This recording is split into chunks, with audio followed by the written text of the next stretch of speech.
শাশুড়ি বৌমার মধ্যে মনোমালিন্য লেগে আসে, অথবা স্বামী স্ত্রীর মধ্যে মনোমালিন্য দিন দিন চলছে, ঘরে সুখ শান্তি একদম নেই, করুন এই ক্রিয়াটি শিব চতুর্দশী তিথিতে।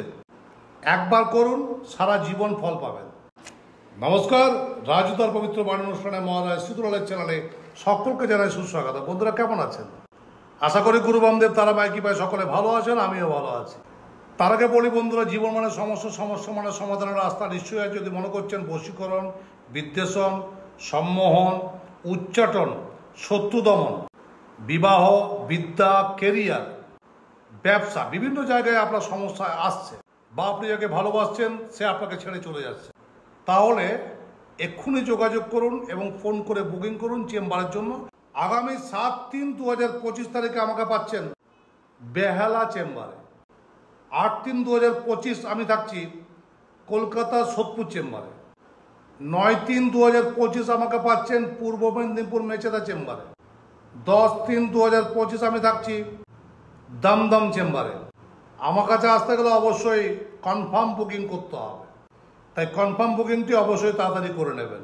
আমার যে কনসালটেশন ফিস তার একটা সামান্য অংশ আপনাকে অনলাইনে পে করলেই আপনার বুকিংটি কনফার্ম হবে। আর আপনি যদি দূরে রয়েছেন, ভাবছেন অনলাইনে কথা বলবেন, তাহলে অনলাইনের মাধ্যমে আপনার সঙ্গে সরাসরি আপনার কথা হবে।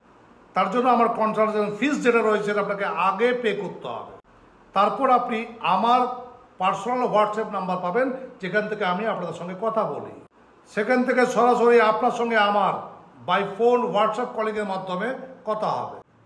তো চলুন, এই শিব চতুর্দশী তিথিতে সকাল সকাল স্নান করবেন, তারপর বাজার থেকে একটা ছোট্ট মধু শিশি কিনে নিয়ে আসবেন, আর নিয়ে আসবেন একটা ভূর্জপত্র।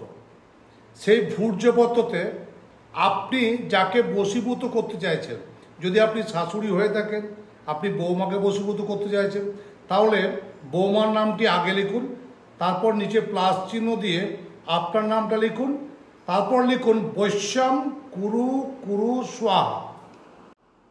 বৌমারা শাশুড়িকেও বশীকরণ করবেন একইভাবে। যাকে বশীভূত করবেন তার নামটি ভূর্জপত্রে লাল কালি দিয়ে আগে লিখবেন। স্বামী স্ত্রীকে যদি বশীভূত করতে চাইছেন, যাকে আপনি বশীভূত করবেন তার নামটি আগে লিখবেন, প্লাস চিহ্ন দিয়ে আপনার নাম লিখবেন, নিচে লিখবেন বৈশ্যম কুরু কুরু স্বাহা। তারপর সেটিকে ফোল্ড করে মধু শিশি লেখা কমপ্লিট হয়ে গেলে সেটিকে ভালো করে নিজের দিকে রোল পাকাবেন। রোল পাকিয়ে মধু শিশির মধ্যে ভালো করে ঢুকিয়ে দেবেন।